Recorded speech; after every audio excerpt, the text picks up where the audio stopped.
메리 크리스마스. 예, 서로 인사하십시오. 오늘 주님의 성탄절인데 메리 크리스마스. 아, 이 메리 크리스마스라고 하는 인사도 굉장히 귀합니다. 만약에 트럼프가 당선되지 않았으면은 이 말이 다른 말로 바뀌었을 겁니다. 뭐로 바뀌었을까요? 해피 할러데이라고 바뀌었을 겁니다. 그러니까 트럼프가 당선되기 전에 미국에서도 메리 크리스마스라는 말을 사용하지 못하도록 했어요. 해피 할러데이라는 말을 쓰게 했습니다. 트럼프가 1기에서 당선됐을 때 곧바로 메리 크리스마스라는 말을 선언했죠. 이번에도 아마 미국에서는 메리 크리스마스가 인사로 아주 대대적으로 홍보가 됐다고 합니다. 그래서 이 한마디가 주는 의미가 굉장히 큽니다. 온 세계에 기쁜 성탄이 전파되기를 소망합니다. 특별히 북한 땅에 성탄 소식이 자유롭게 외쳐졌으면 하는 그런 간절함을 함께 나눴으면 좋겠습니다. 제가 우연히 유튜브를 보다가 이란의 성탄 영상을 누가 띄웠더라고요. 우리가 생각할 때 이란이 극단적인 무슬림에 의해서 기독교가 엄청나게 핍박을 받고 그래서 전혀 예수 그리스도의 증거가 드러나지 않았을 거라고 생각을 했는데 그 중동 선교하시는 분이 그러시는 거예요. 이란이 굉장한 변화를 일으키고 있다. 많은 이란인들이 기독교로 개종하고 있다. 100만 명 정도가 개종을 했다. 그렇게까지 얘기를 하더라고요. 그 이유가 뭐냐면 너무 오랫동안 극단적 무슬림에 의해서 지배를 받다 보니까 너무 힘든 거예요. 삶이. 경제 제재뿐만 아니라 뭐 석유가 어마어마하게 나는데도 너무너무 힘드니까 이제는 뭐 무슬림이고 뭐고 우리는 별 관심 없다. 그러면서 고민하다가 기독교로 개종을 한답니다. 근데 이번에 그 영상을 보고 제가 깜짝 놀랐어요. 터키도 마찬가지고.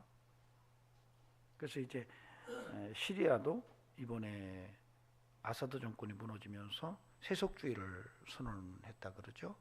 세속주의라는 말은 극단적 무슬림이나 무슬림 통치 체제를 거부하는 정치 체제거든요. 그렇게 된다면 레바논도 원래 기독교 국가입니다. 거의. 레바논에 기독교인들이 굉장히 많았는데 무슬림이 들어오면서 기독교가 망가진 거거든요. 그렇다면 중동의 성탄의 의미는 더 의미 깊지 않을까라는 생각이 듭니다. 안타까운 것은 북한만 철의 장막입니다. 우리가 기도하지 않을 수가 없어요. 메리 크리스마스. 북한을 향해 한번 해봅시다. 메리 크리스마스.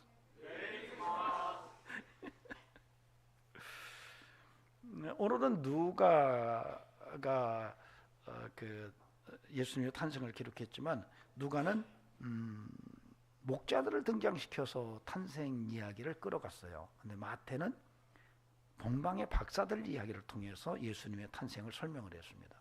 그러니까 말씀드렸지만은 예수님의 생애를 기록한 복음서에서 예수님의 탄생을 기록한 책은 마태와 누가밖에 없어요. 마가나 요한은 기록하지 않았어요. 근데 이제 마태는 오늘 본문에 읽는 대로 박사들을 통해서 예수님의 탄생을 알렸고 누가는 밤을 새며 양을 치던 목자들을 통해서 예수님의 탄생을 기록을 했습니다. 분명한 어떤 의도가 있었을 겁니다. 겹쳐서 기록될 수도 있었을 텐데 전혀 다른 방향으로 기록이 되어져 있습니다. 박사들이 옵니다. 헤롯 왕을 찾아와서 헤롯 왕에게 유대인의 왕으로 나시니가 어디 계십니까? 라고 묻습니다. 여러분 한번 생각해 보세요. 헤롯이 얼마나 놀랐겠나. 여러분 당시에 유대 땅은 로마의 속국이었고 그 분봉왕으로 헤롯이 통치를 하고 있었습니다. 사실 헤롯은 이두메인이에요. 그래서 원래 유대인이 아니지만 그래도 그 유대 땅을 통치하고 있었습니다. 그런데 외부에서 괜찮게 차림을 한 자신들이 점성술가, 소위 당시에는 지혜자들이라고 말하기도 하고요. 여러 가지 표현들이 있습니다. 어쨌든 동방에 아주 유식하게 생긴 사람들이 몇이 와서 묻기를 유대인의 왕으로 나신 이가 어디 계시냐고 물을 때 내가 왕인데 얼마나 놀랬겠어요. 그래서 누가는 이걸 기록했습니다. 헤롯 왕과 예루살렘이 소동을 했다 이렇게 얘기를 해요. 깜짝 놀란 거죠. 그러나 이 노회한 헤롯은 그 말을 듣고 전혀 얼굴색이 변하지 않습니다. 여러분 이게 성지순례 가보면 헤롯 왕이 거기에서는 그레이트라는 말을 씁니다. 헤롯 대제라고 그래요. 엄청난 역사 유적을 확인할 수가 있습니다. 헤롯이 굉장한 정치력을 가지고 그 지역을 통치했던 흔적들이 곳곳에 남아 있습니다. 그런 헤롯이니까 얼마나 정치력이 뛰어났겠어요? 전혀 내색을 않고 그들에게 묻습니다. 혹시 알면 내게도 좀 알려달라고. 사실 헤롯에게 박사들이 와서 유대인의 왕을 찾을 때에 헤롯이 율법학자들을 부릅니다. 그 뭔 얘기야? 굉장히 머리가 빠르게 돌아간 거죠. 율법학자들을 불러서 찾아봐라. 그래서 그 율법학자들이 유대 땅 베들레헴이라고 예언이 되어 있다고 말합니다. 종교적으로 벌써 헤롯이 다 파악하고 있었던 거죠. 그래서 베들레헴이라고 알려주고 찾으면 나에게도 그 소식을 좀 알려줘라. 그러면 나도 가서 그에게 경배하고 싶다. 그래서 박사들이 별을 따라서 다시 움직여서 결국 베들레헴에 예수님 탄생하신 그 여관의 마구간에 들어갑니다. 거기서 이제 탄생하신 예수님을 보게 되고 마리아, 요셉 그리고 옆에 말 한 마리가 멀뚱멀뚱 있는 것을 보고 경배를 하죠.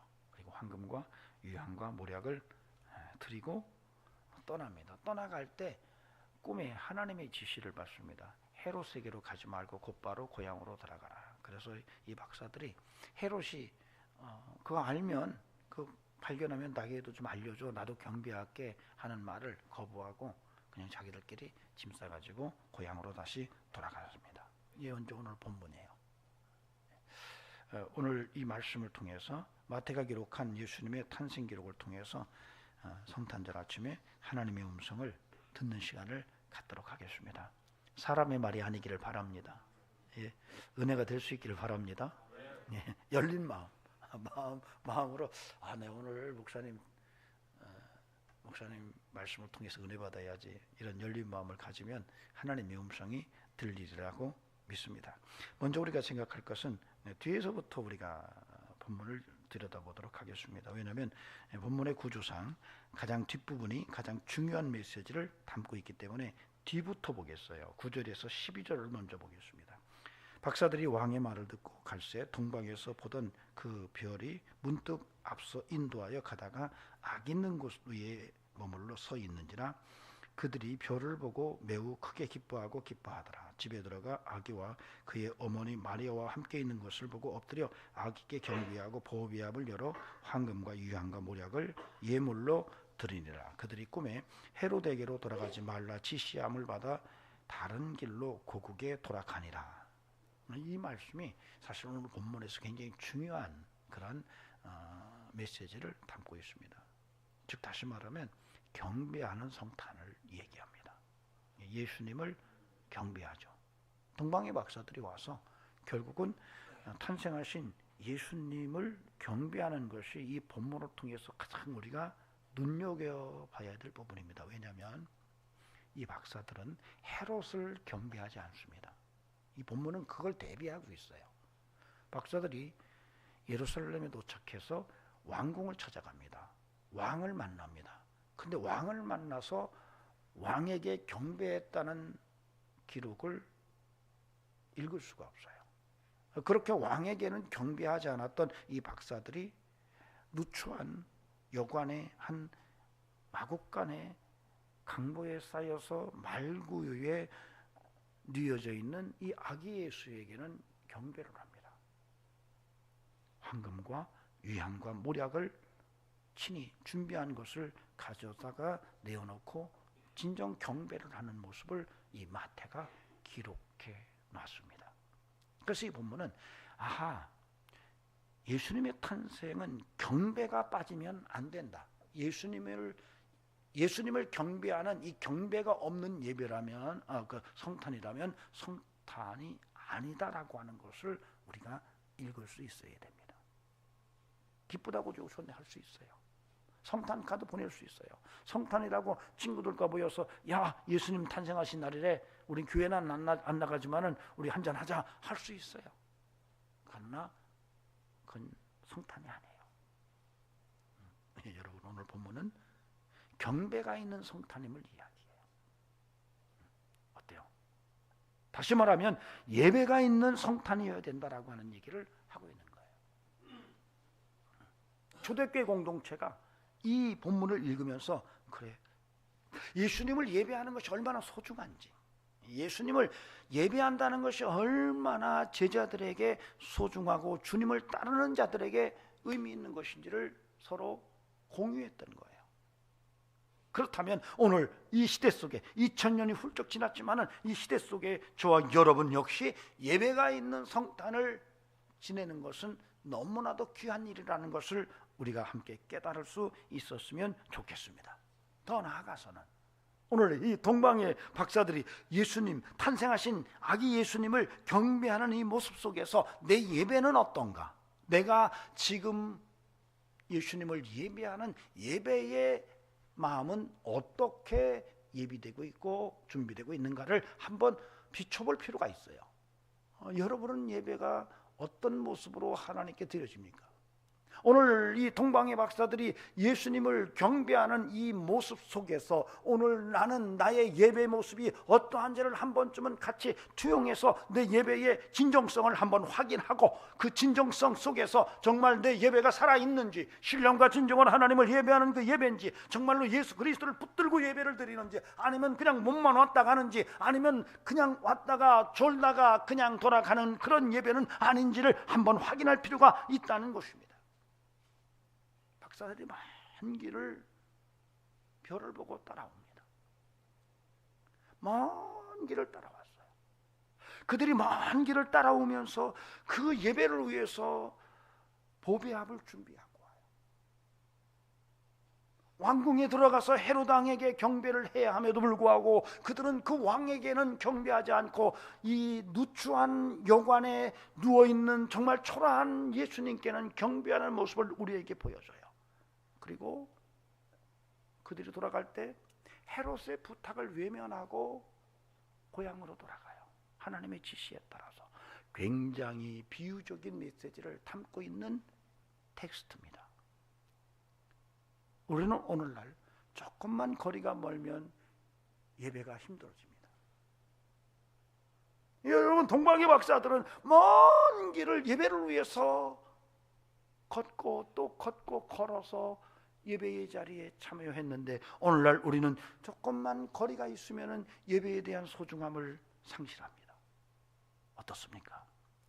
저는 우리 교회 요엘 집사님이 예전에 영주에서 동양대학교에서 주일마다 예배를 드리겠다고 새벽에 같이 일어나서 오신 그 모습을 보면서 제가 은혜를 받았어요. 저 같으면 못 왔을 텐데 제일 앞자리에 앉아 계신데 요즘은 좀 덜한 것 같다는 생각이 들어요. 그때는 정말 주일 되면 저한테 그래요. 목사님 새벽같이 나와서 걸어서 고속버스 타고 교회까지 오는 것이 너무나도 감동이라고. 요즘은 그런 모습이 조금 사라진 것 같아요. 여러분 우리의 예배는 어떤가요? 예배 드리러 갔는데 조금만 무슨 일이 생겨도 예배를 포기하고, 조금만 거리만 멀어도 예배를 포기하고, 예배의 귀중함을 모르는 이런 신앙생활을 하는 것은 아닌가, 우리 스스로를 오늘 한번 진단해 볼 필요가 있다는 사실입니다. 아니, 혹시 예수가 아닌 세상 임금을 경배하고 사는 것은 아닌가? 오늘 이 박사들은 우리에게 분명하게 보여줍니다. 세상 임금 헤로드에게는 경배하지 않았어요. 그러나 초라한 예수 그리스도를 향하여는 황금과 유향과 모략을 내놓고 경배하고 돌아가는 모습 속에서 과연 나는 예배에 대한 자세가 어떠한지, 내가 지금 뭘 예배하고 사는가? 혹시 황금을 예배하고 사는 것은 아닌가? 권력을 좋아하고 권력의 앞에 무릎을 꿇는 것은 아닌가? 세상의 인기나 여러 가지 세상의 그 화려한 것들을 바라보고는 무릎을 꿇으면서 진정 예배해야 될 예수 그리스도 앞에는 무릎 꿇지 않는 허술한 신앙인은 아닌가? 우리 스스로를 오늘 한번 진단해 볼 필요가 있다는 것입니다. 준비되십니까? 예배가? 여러분, 예배가 준비되는 예배인가요? 아이쿠야, 오늘 주일이네. 아, 이놈의 주일은 왜 이렇게 빨리 와? 아니, 주일이라고도 말 안 하죠. 이놈의 일요일은 왜 이렇게 빨리 와? 어떤 분이 그런 얘기 하더라고요. 성도들 가운데 훅방 성도가 있대. 그래서 훅방 성도가 있다고 설명을 뭐라고 했냐면, 지금은 뭐 거의 뭐 성경도 안 갖고 다니지만 성경 일주일 내내 주일날 예배 갔다 나와서 탁자에 올려놨는데 일주일 내내 먼지가 딱 쌓이니까 주일날 되면은 탁 들고 먼지네 이러고 들고 온다는 거예요. 이게 훅방 성도래요.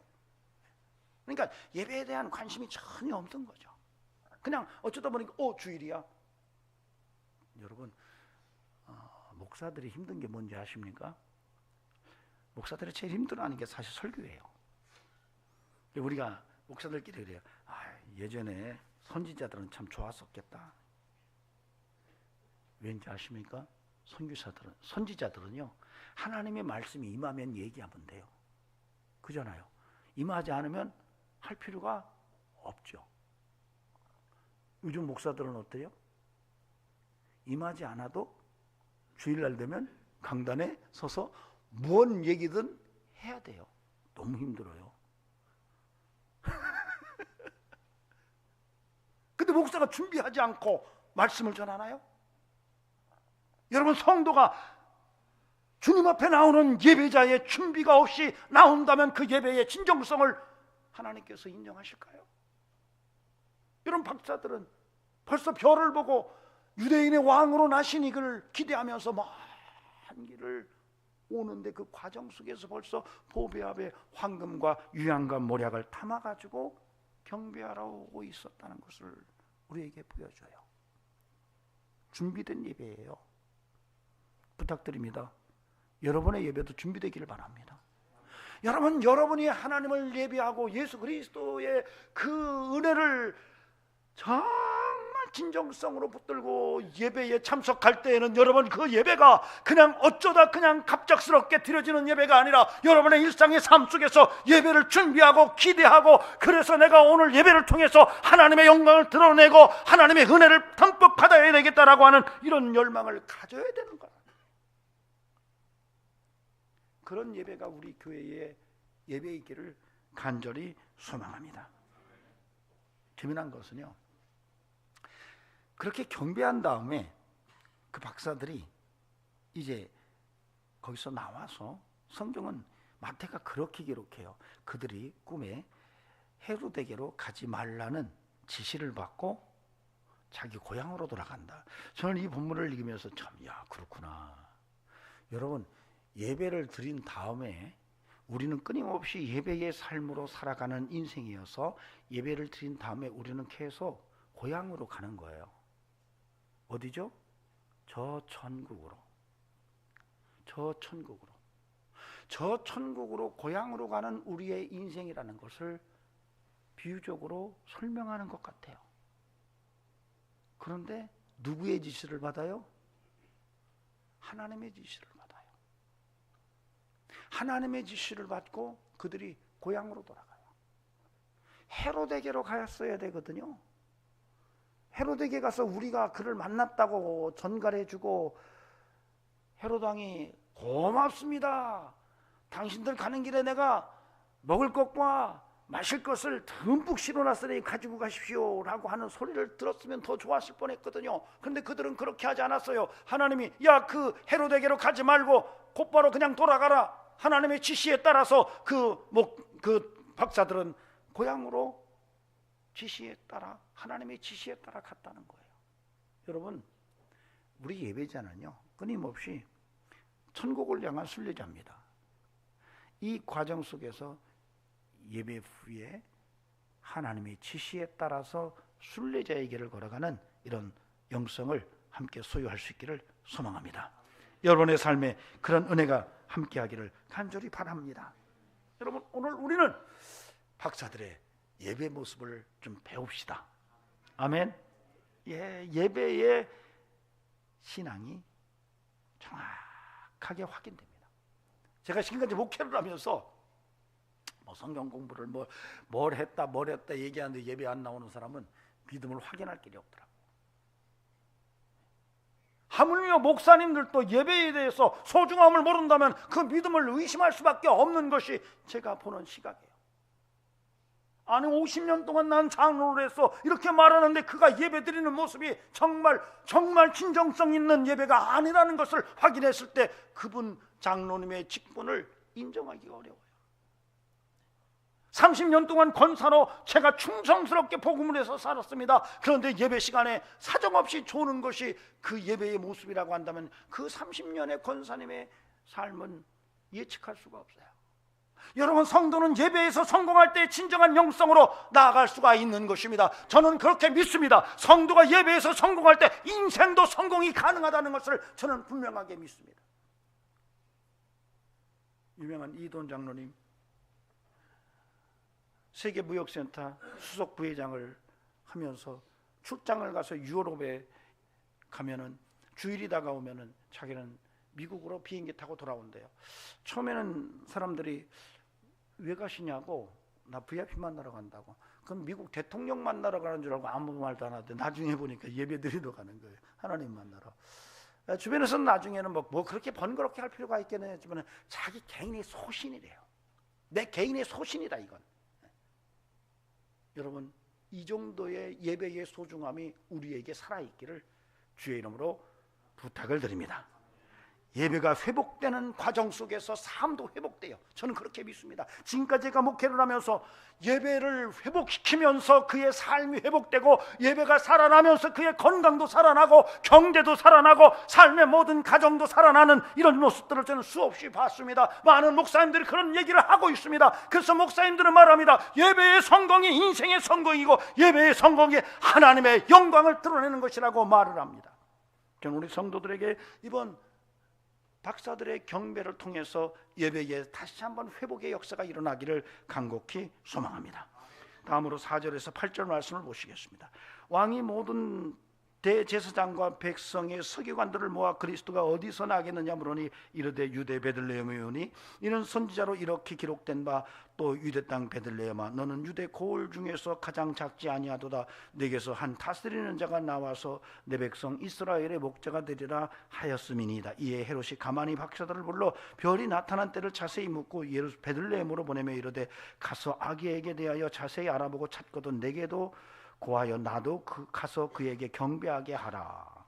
여러분, 이 말씀 속에서 마태는 아주 특이한 그런 그 표현을 씁니다. 마태는 예수님이 탄생한 마을이 베들레헴이다라는 말을 하면서 그것은 단순하게 그냥 된 게 아니라 이미 선지자에 의해서 예언된 것임을 그렇게 분명하게 말합니다. 그리고 나서 아주 소중한 그런 특징적인 이 기록을 실었어요. 6절에요. 6절 같이 읽어보시겠습니다. 시작.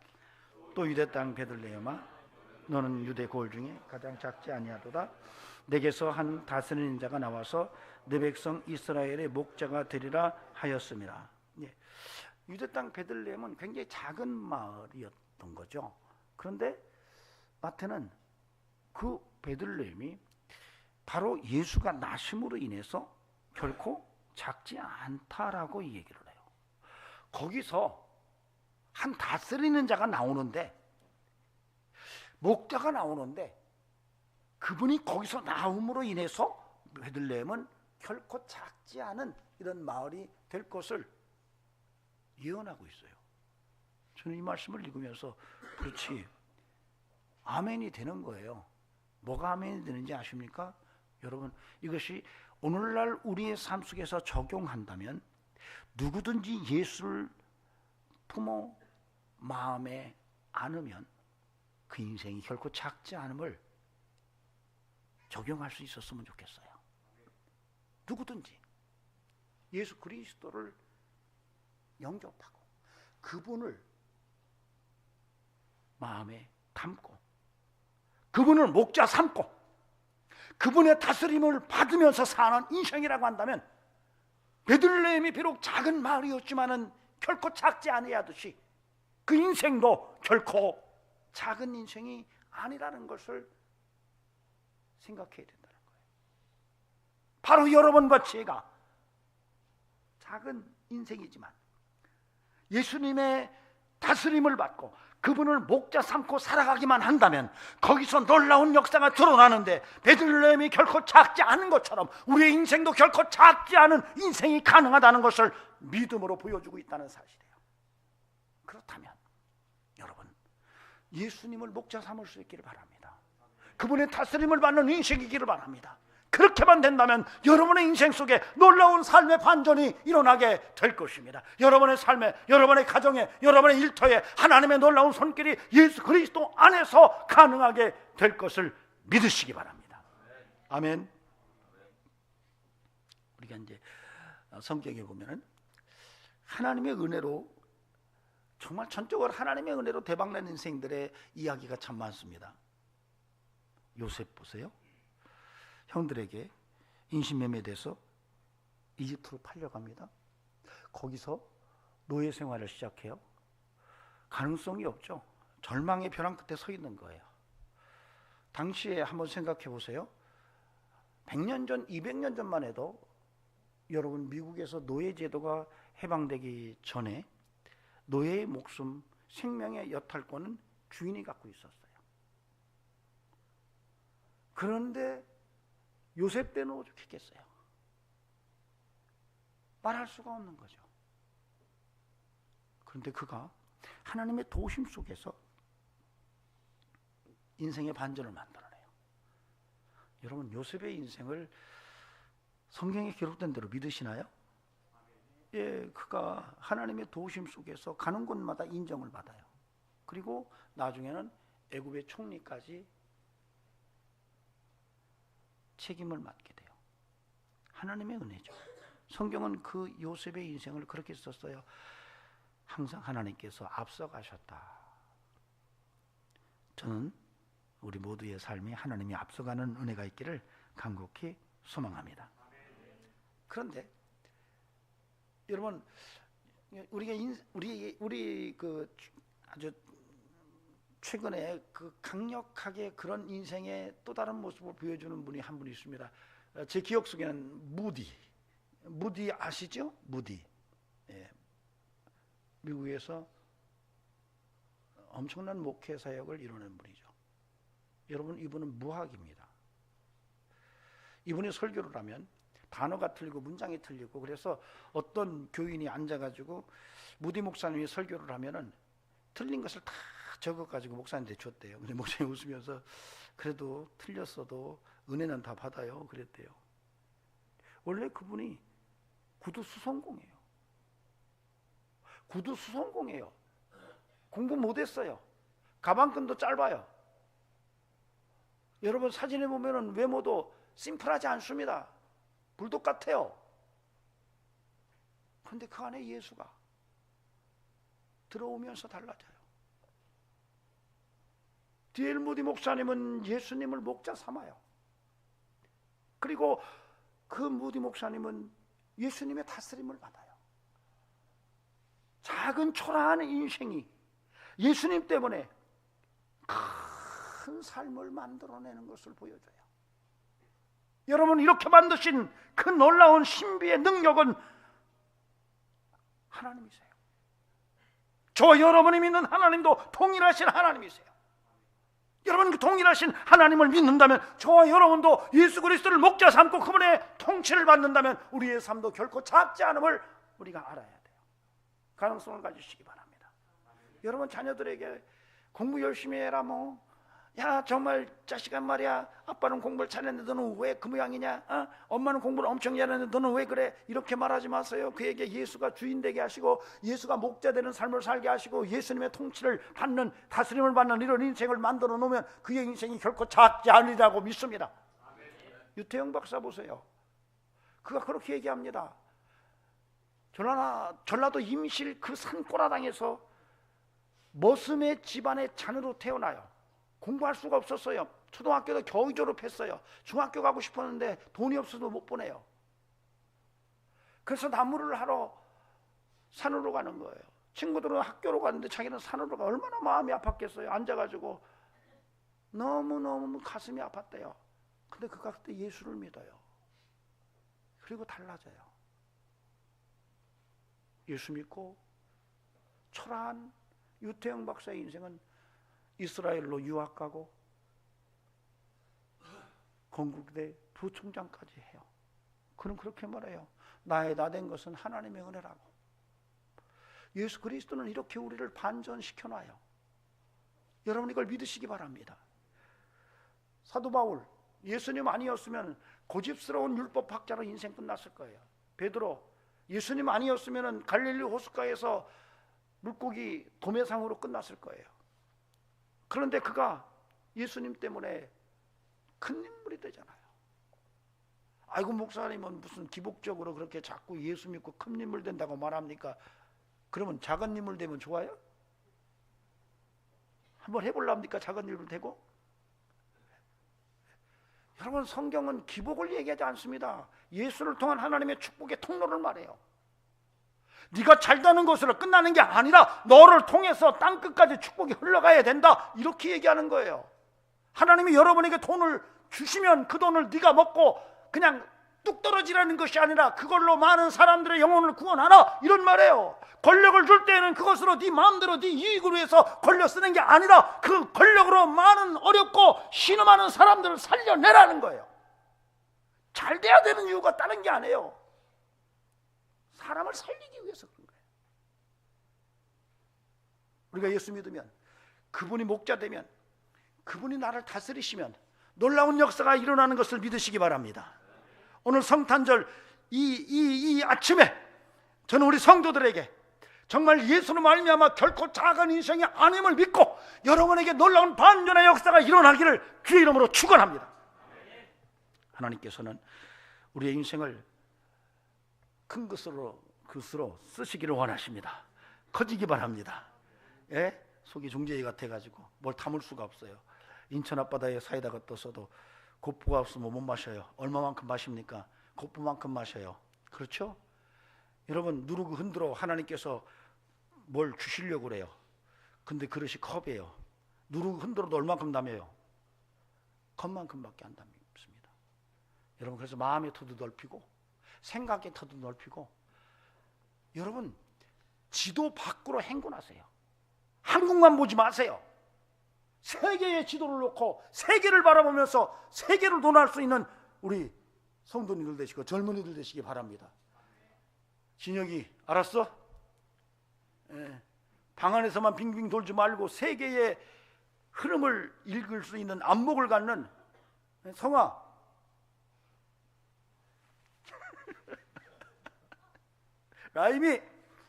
라이 어딨어? 기둥 뒤에 숨어가지고, 응? 이 우리 젊은이들 정말 눈을 막 부릅뜨고 세계 지도를 놓고 인생을 논할 수 있는 이런 젊은이들로 키워줘야 되는데, 그러려면 그 안에 예수가 목자여야 되고 예수가 그를 다스리면 가능하게 될 줄로 믿습니다. 아이고, 목사님, 저는 벌써 70이 넘어가지고 다 끝났어요. 여러분, 그런 생각하지 마세요. 70 넘으시면 손 들지 마세요. 목사님, 내 나이가 지금 몇인데? 내 나이가 몇이거든. 어떤 분이 그러더라고요. 천국 갔더니 노인은 없더래요. 다 젊은이들만 있더래요.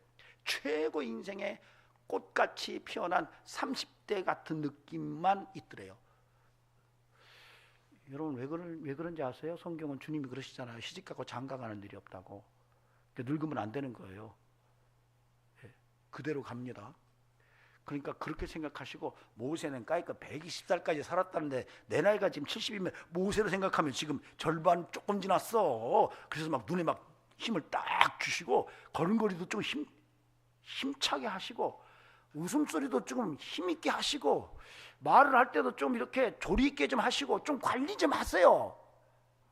술 먹고 거리에 넘어져 가지고 헛소리 해대고 이상한 소리 하지 마시고, 조금 정신 좀 차리세요. 예수 안에서 결코 작지 않아요.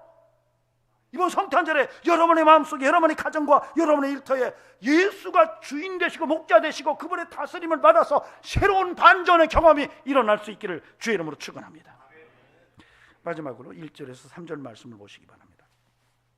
헤롯 왕 때에 예수께서 유대 베들레헴에 나시며 동방으로부터 박사들이 예루살렘에 이르러 말하되 유대인의 왕으로 나시니가 어디 계시냐? 우리가 동방에서 그의 별을 보고 그에게 경배하러 왔노라 하니 헤롯 왕과 온 예루살렘이 듣고 소동한지라. 그러니까 박사들이 헤롯 왕을 찾아와 가지고 헤롯 왕이 묻는 거예요. 유대인의 왕으로 나시니가 어디 계시나이까 전하. 그러니까 헤롯이 막 깜짝 놀란 거예요. 그럴 수밖에 없죠. 유대인의 왕이 난데. 근데 여러분, 성경에 보면은 예수님이 왕이라는 말이 굉장히 많이 나와요. 특히 마태복음에서 그렇습니다. 그래서 마태복음의 주제는 사실은 왕 대신 예수님에 대한 설명이 계속 주제로 역동성을 지켜냅니다. 1장부터 그래요. 1장에 족보가 딱 나옵니다. 그 족보가 딱 나오는데 그 족보가 아브라함과 누구의 족보예요? 다윗이에요. 즉 메시아가 오는데 그 메시아는 다윗의 가문이다. 이렇게 얘기하는 거예요. 왕족이라는 왕의 가문에서 태어나는 것을 얘기해요. 박사들이 그 얘기 하잖아요. 유대인의 왕으로 나시니가 어디 계시냐. 여러분 마태복음 28장에 가면은 마지막에 모든 족속으로 제자를 삼으라고 주님이 제자들에게 명령을 하세요. 그 명령하는 그 뉘앙스가 왕이 명령하는 것처럼 느끼게 암시를 해요. 마태복음은 천국이라는 말을 가장 많이 씁니다. 그 천국의 왕이 예수님처럼 묘사되고 있어요. 여러분, 오병이어 사건이 일어난 다음에 사람들이 이분을 왕으로 세울까? 그런 낌새가 나오자 예수님께서 갑자기 그걸 아시고 산으로 피하세요. 제자들 가운데서는 예수님, 우리 아들을 주님의 오른편에 앉아주시면 좋겠고요, 둘째 아들은 왼편에 앉아주세요 했더니 다른 제자들이 그걸 시기해가지고 싸움이 날 정도였어요. 왜 그래요?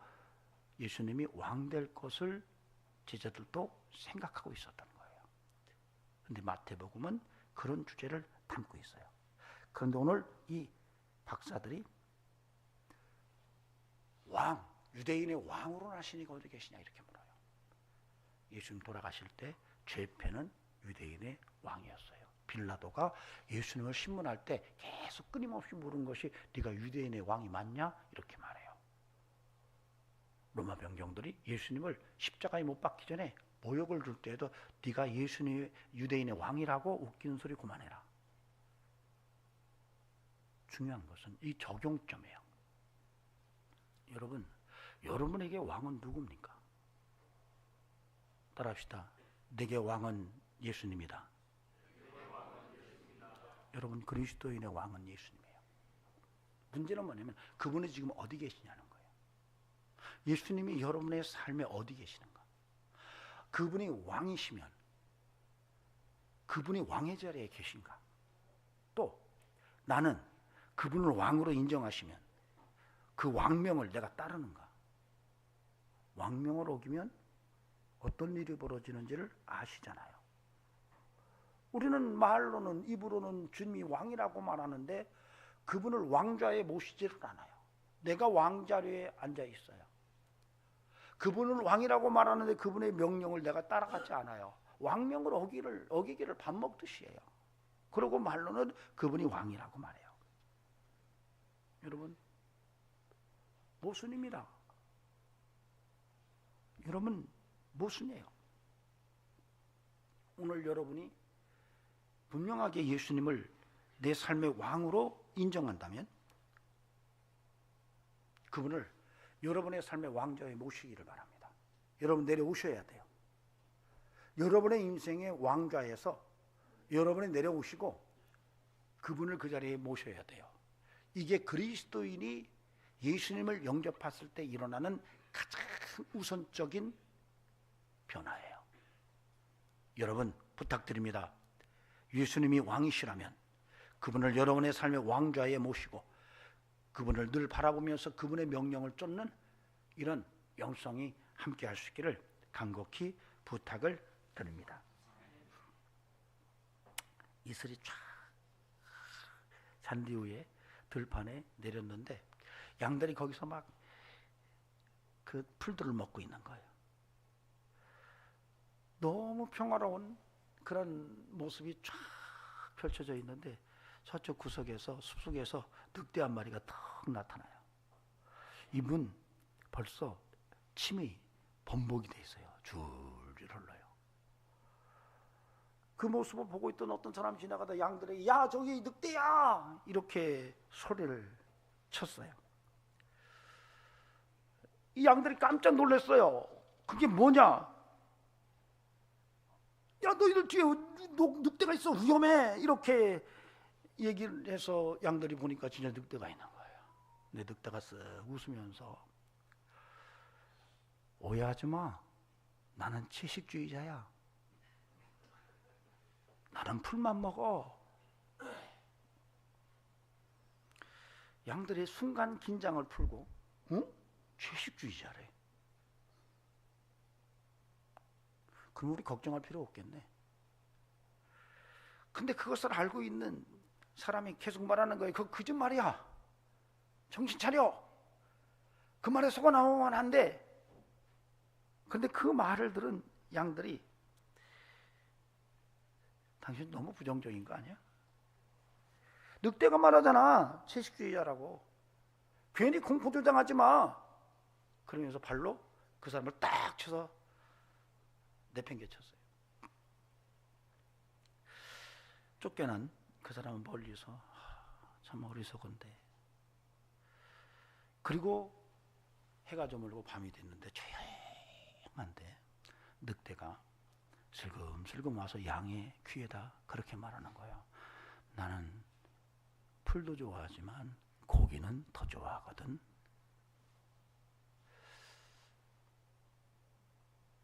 이걸 테슬라의 회장 일론 머스크가 대한민국 대통령이 탄핵되는 날 자기 X 계정에다가 이걸 만화로 만든 것을 게재를 했어요. 한국인들 정신 차려라. 여러분 테슬라 정도 되면은 테슬라의 회장 정도 되면 세계의 흐름을 다 잇고 있는 겁니다. 우물 안에 개구리가 아니에요. 우물 안에 개구리 나면 테슬라를 운영할 수가 없습니다. 그 정도의 레벨 있는 사람이 그런 이야기를 올렸다는 것은 대한민국 사람들이 좀 귀담아 들을 필요가 있어요.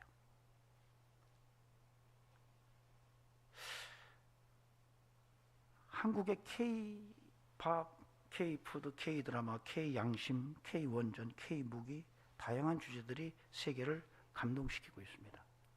근데 놀랍게도 K-선거도 세계를 움직이고 있습니다.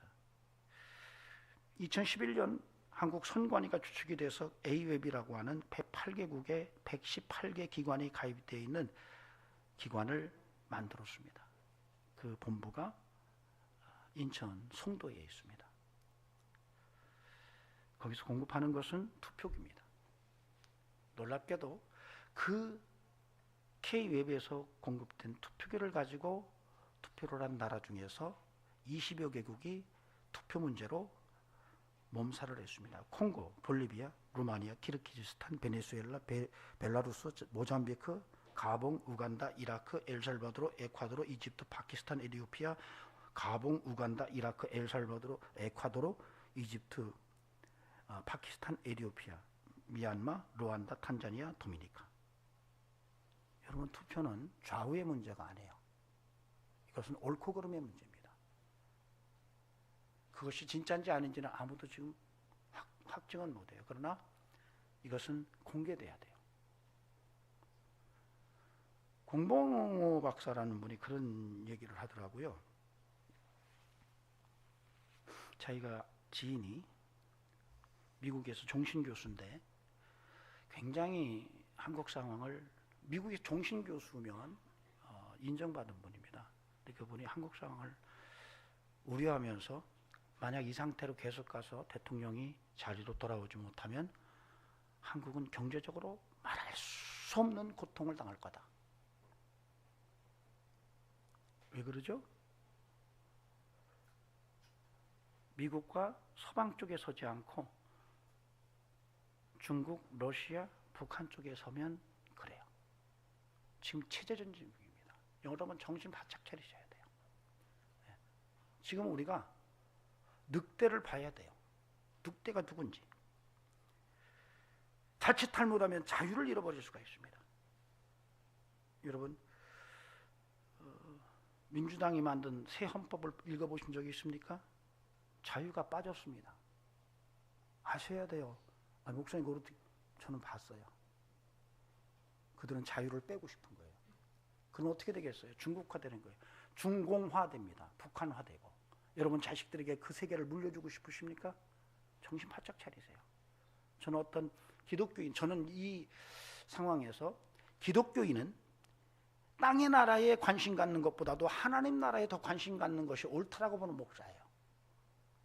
그럼에도 불구하고 한국의 국민으로서 옳고 그름의 문제는 말하는 목사가 돼야 나중에 여러분들이 어떤 일이 벌어졌을 때 그래 우리 목사님이 그래도 그때 바른 말을 하셨어라는 그런 기억으로 남고 싶어요. 여러분 국가를 위해서 많이 기도하셔야 됩니다. 대한민국 살리는 것은 교회가 기도하는 길밖에 없어요. 북한도 살려야 되는데 우리가 먼저 망하게 생겼어요. 우리가 북한화되고 중국화되게 생겼어요. 저는 그래서 대한민국의 왕이 어디 있는가 지금? 대한민국의 왕이 어디 있는가? 대한민국의 대통령이 빨리 돌아와서 이 나라의 국정이 안정이 되고 자유 대한민국이 지켜져야 되는 것이 아닌가라는 생각을 적용해 봅니다. 여러분 결과는 어떻게 날지 몰라요. 그러나 기도하십시오. 대한민국이 굉장히 지금 위급합니다.